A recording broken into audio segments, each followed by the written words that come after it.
Hello everybody and welcome back to a brand new episode of NASCAR Heat for Career Mode. I hope you're all having a great day today. We go road racing at Watkins Glen for both the Xfinity Series and the Cup Series. And in the Xfinity Series we had a surprise driver. As every season we like to do a little bit of a F1 crossover at Watkins Glen. We had my favorite F1 driver actually in the car this time here at Watkins Glen, and that was the Ferrari driver of Sebastian Vettel here.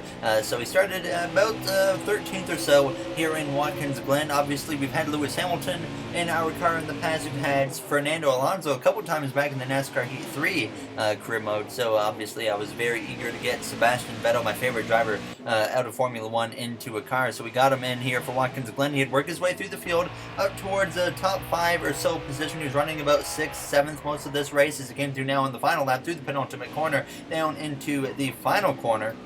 Sebastian had put on a decent run, but he just couldn't quite hang with the front runners as he came through down this front straightaway to come through to cross the line here in Watkins Glen to get a solid finish here of P7 in Watkins Glen for us at the road course. So now obviously it's time to set our sights on a Cup Series here for Watkins Glen, heading down this front straightaway in our qualifying attempt. It wasn't a good lap. I made a lot of mistakes and I'd crossed the line with a 109.647, and we go P13 here for Watkins Glen. So hopefully we can move our way forwards. Kyle Busch with 9 wins, a chance to make it 10 today, but he's not on pole. It's Chase Elliott on the pole here today at Watkins Glen. Today, NASCAR heads to Watkins Glen for the Go Bowling at the Glen.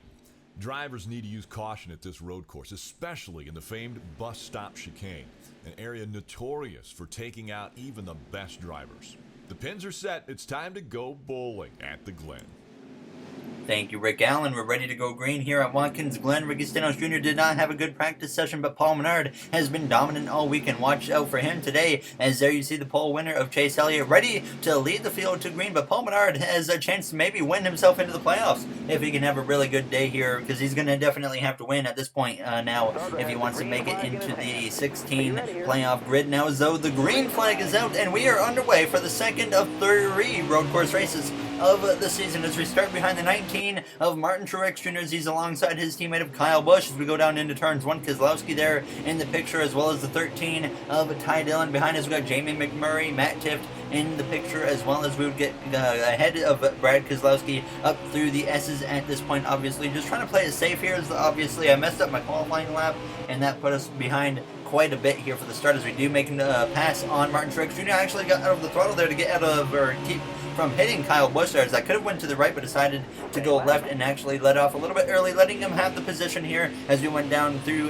this bus stop. Just playing it a little bit conservative on these opening laps as I nearly get into the back of the 18 and turn them. Thankfully we did not do that now as we came through the carousel. Obviously Kyle Busch has 9 wins this season, 69 career wins at this point now, as he's looking for career win number 70, continuing to close in on Dale Earnhardt, which I don't think is going to pass Dale Earnhardt in wins this season, but in our next season for career mode, I definitely think Kyle Busch can pass him now as we continue to battle it out here with the 88 car of Alex Bowman, who has been leading Hendrick Motorsports all season. Only 1 win for Hendrick Motorsports right now as we clear the 88 of Bowman using that left lane and make it work as we came through to complete the first and opening lap. We would run down Ryan Newman by the time we came to the end of the second lap, and sure enough, we looked to the left-hand side of him as we went down into the penultimate corner. I noticed here in the penultimate corner a lot that the AI were able to outbrake me, as I just didn't know if it was just kind of me and just being too conservative into that corner or not, but either way the AI certainly had the advantage into that corner and they could make up a quite considerable amount of time on me. And now as we came through to just 2 to go in the stage, the first 2 stages pretty short here at Watkins Glen. We made a move to the left hand side of William Byron, who is in need of a good run here today, as Chris Buescher is only 4 points behind him right now to get into the playoffs. Byron is the last car in, so we came through now on the final lap in the stage, continuing to run down the cars in front of us through this bus stop. Obviously the poor starting position is what the biggest setback was, otherwise it could have easily probably been up in the top 5, maybe even been battling for a top 3 position now as we came through the carousel, heading down this back straightaway for the final time here in the first and opening stage. Chase Elliott, though, he drove away this stage. He had no one contending with him for that win here in stage 1, so Elliott looking to get a playoff point. He's still looking for win number 1 on the season. Last season I believe he got 2 wins at Bristol, and then he won at the Charlotte Roval. Now as we go down this front straightaway, though, Chase Elliott wins stage 1 as we come through to get stage points here in Watkins Glen with a 8th place finish in the stage. Matt DiBenedetto just in front of us in P7, Paul Menard in P6. Ryan Blaney up there in 4th. That's going to be good for him because Blaney is another driver who is in 15th in points. So he's still not safe because him and Byron are actually pretty close on points. So as we would get ready to go green for stage 2 here in Watkins Glen behind the 21 of Paul Menard. Chase Elliott leads the field down towards turns 1, but this time he's on the left-hand lane as the leader kind of gets messed over on restarts there. As Paul Menard, he actually made it 3 wide as we're sideways on the exit of turn 1, but like I said, the leader kind of gets messed over on restarts because they have to start on the left lane, and usually they get overtaken, but Elliott's actually fighting pretty hard against Harvick as we clear the 11 car of Denny Hamlin, heading up through on the exit of the S's. We have an incredible run. We look to the left-hand side of Ryan Blaney, and as well to the 21 of Paul Menard as we head down the straightaway, closing in on the back of the 4 of Kevin Harvick as we go down into the bus stop. He's side by side with the 20 of Eric Jones, who's looking for win number 1 on his season as well. Now as we go down towards the carousel, you see right ahead the 9 of Chase Elliott now starting to drive away already at this point as we look to the right hand side of Eric Jones as we exit that carousel, nearly clear of him, but he hangs on my left rear, so I give him the space that he needs, but we had the momentum down the straightaway to get clear as he would actually fade in behind I think that was Paul Menard behind us now as it came through at the end of lap 1 in the stage. A chance to lunge up the inside of our SHR teammate of Kevin Harvick, but we send it in just a little bit too deep. We push up the track and the 21 gets into the right hand side of us. Paul Menard being very aggressive as we're 3 wide up the middle as we head down towards the S's. None of us given. We make contact with the 21. He's sideways. He's saves it. Blaney follows through as well as we're still side by side with Harvick. We make contact with our SHR teammate, but we both keep it straight now as we head through on the exit of the S's and we get clear of Harvick at that point.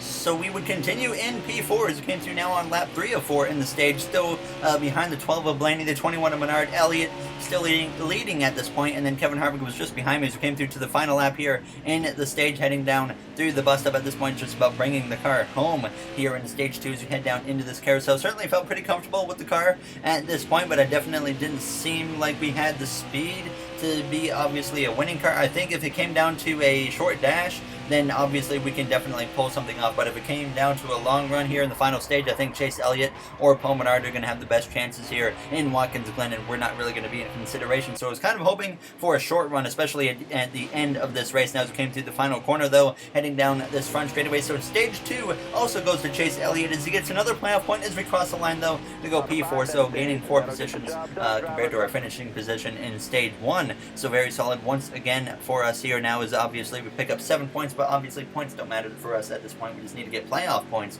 which we've been struggling all season to get now, as we would have to come to the pit lane at the end of stage 2 for 2 cans of fuel, as well as I would make a 4 tire call, as that was a pretty obvious one to do now, as this should be our only pit stop of the race. Usually don't have green flag pit stops at the road courses here in NASCAR Heat 4. Now as we get ready, though, to go green. Elliott on that left hand side. This might not work out for him well. Now as we're ready to start the 3rd and final stage, could this be the final restart? The green flag is out. 10 laps to go here in Watkins Glen. Paul Menard in the 21 is going to likely need a win to get into the playoffs, and here he is taking the lead from the 9 of Chase Elliott, who does not have a good restart now. As we head down towards the S's, he clears me. Obviously we know Elliott's probably the fastest car here, so I was trying to give him a little bit of a nudge there of the S's and maybe see if we can push him as we head down up through the exit of the S's towards the straightaway. Menard, though, had a great restart. He is several car lengths ahead as I give the 9 a big push down the straightaway towards the bus stop as I let off the throttle to make sure we don't shove the 9 into the corner and spin him out there, as I actually went in just a little bit too deep now as we exit that bus stop heading down into the carousel. Elliott still looking for that first win of the season. Like I mentioned earlier, there's actually 3 of the top 4 drivers looking for win number 1 on the season. Paul Menard, Chase Elliott, behind us Ryan Blaney. We're the only one in here that has a win. We got 2 wins obviously earlier this season at Bristol and Richmond, back-to-back wins, and then we haven't won since. It's been a bit of a struggle for us since that win. Now as we came through on lap 16, still running behind Elliott, but we were starting to lose time at this point. Now as we came through on the exit of the S is actually getting sideways on the exit now as we slam into the outside or onto the left-hand wall. Now as we actually pick up some damage on the left side, thankfully it wasn't too severe, so we were still in it. Now as we came through on lap 17, still running behind Ryan Blaney at this point.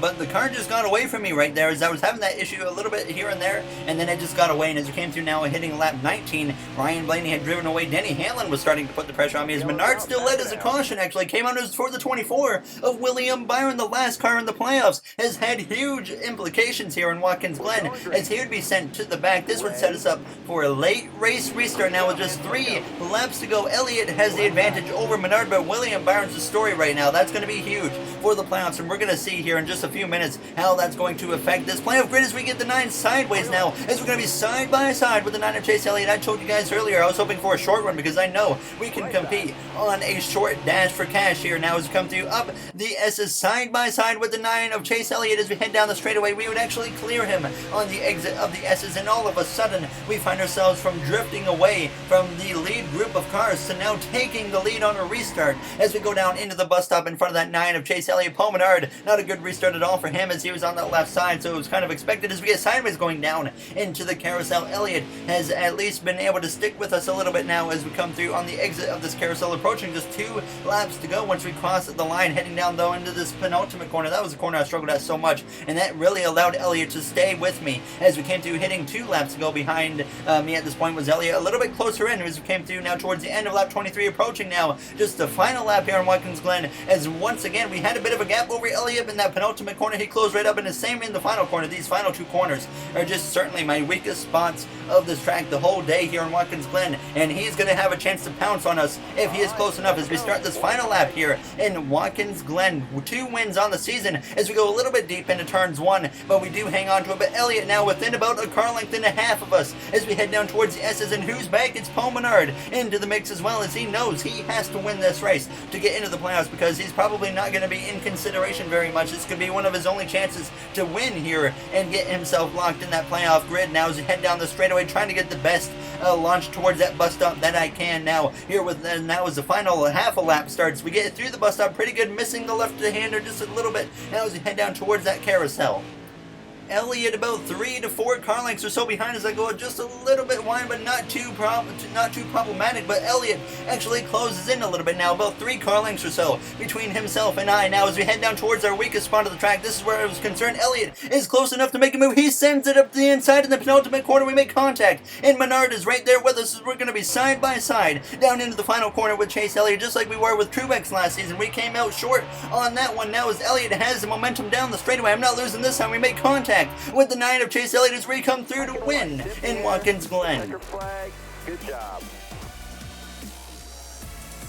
A photo finish here in Watkins Glen comes with us out on top over Chase Elliott there, as I know you guys wanted me to be a little more physical for these wins, so I decided to just give the 9 car a bit of a nudge there as we came through down that front straightaway, as I think that if I didn't get into the 9, he probably would have got past us and got his first win of the season, but I really wanted to win that one, so we get win number 3 on the season, and now win number 6, I believe that is, in our Cup Series career here in just our 2nd season now, as obviously we get another 5 playoff points for that win, closing the gap a little bit to Kyle Busch, at least, as obviously no one's going to catch Kyle Busch, but a great race for us here at the Glen. Very happy with that one, can't really complain there. As you see the finishing order, William Byron down in P36, that's going to have huge playoff implications, which you're about to see here in just a minute. But there you see my comments after the race. Finally won again, thanks to this awesome team. We've got some momentum, and obviously it's going to build up towards the playoffs, hopefully, now, as there's just 4 races, I think, till the playoffs start. So it's going to get interesting. Now, as like I said, I'm going to show you guys the playoff grid here in just a moment there, as we have some happy drivers with us for the most part, at least, after the race. To Benedetto, Tyler Ankrum from the Truck Series, Paul Menard, Martin Truex Jr., and then Kyle Busch, actually not very happy. Actually decided we're going to provoke him on that one. Now, as obviously we're going to see that playoff grid. Like I said, as always, if you guys did enjoy this episode, make sure to comment, like, and subscribe. Those would all be very appreciated. William Byron held the last spot into the playoffs before that crash in the final stage, causing that late race restart. Now, after that crash, William Byron finds himself 14 points out to Chris Buescher, who now holds the last spot in the playoffs. Johnson 30 out, Larson 34, Newman 41. It's going to get interesting to see what happens here in the final 4 races before the playoffs. So thank you all for watching, and I will see you guys in the next one for Michigan. Have yourselves a great day, everybody.